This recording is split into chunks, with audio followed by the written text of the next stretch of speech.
మా ఇంటి డాబాపై మొక్కల పెంపకం. ఇదిగో జామ చెట్టు చక్కగా వస్తుంది కదా. దీని తర్వాత ఇవి వంగ మొక్కలు. ఈ 4-5 మొక్కలు వేసామన్నమాట తొట్టుల్లో. ఇది వంగ. ఇది చాలా కాయలు కాసింది. ప్రస్తుతం ఇవన్నీ కూడా కోసేసాం. మళ్ళీ కాసినప్పుడు మళ్ళీ ఇంకో వీడియో తీస్తాను. ఇవన్నీ కూడా వంగ మొక్కలే. ఇది గోంగూర. ఇవి కూడా 4-5 తొట్లు వేసాం. బాగా చక్కగా మరుస్తున్నాయి. మాది ఒక చక్కని కూర అవుతుంది. ఇదొక వంగ మొక్క. అలాగే ఇదిగో గోంగూర పక్కనే ఈ బచ్చలి కూర కూడా వేసామన్నమాట. బచ్చల మొక్క. ఇది అంతా కూడా గోంగూర. చూసారు ఎంత గుబురుగా వచ్చిందో, చక్కగా వచ్చింది. ఇదంతా కూడా ఇవన్నీ కూడా గోంగూర మొక్కలు. ఇది తురకబంతి. ఇదే తొట్టిలో మల్లె చెట్టు కూడా వేసాం. మల్లె మొక్క అంటారు దీన్ని. ఇందులోనే దోసపాదు కూడా వేసామన్నమాట. దానికి అదే వచ్చింది, అది మేము వేయలేదు. ఒక దోసకాయ కాస్తే కోసుకున్నాం. ఇది మిరప. ఈ 2-3 చెట్లు ఉన్నాయి. ఇదేమో సీతాఫలం. ఒక కాయ కాసింది, మళ్ళా పువ్వు వచ్చింది. ఇది కలబంద. ఆరోగ్యానికి చాలా మంచిది ఈ కలబంద మొక్క. ఇది కనకాంబరం.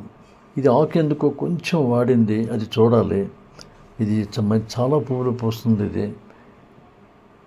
ఇది మిరప, కరివేపాకు కలిపేసాం. కరివేపాకు కూడా ఈ తెల్లనల్లి పట్టిందని దాన్ని ఎర్రగొట్టాం, మళ్ళీ పెరుగుతుంది. ఇదేమో గోరింటాకు. ఎంత బాగా వచ్చిందో చూసారా గోరింటాకు. ఇది గోంగూర, ఇంకో మొక్క అన్నమాట.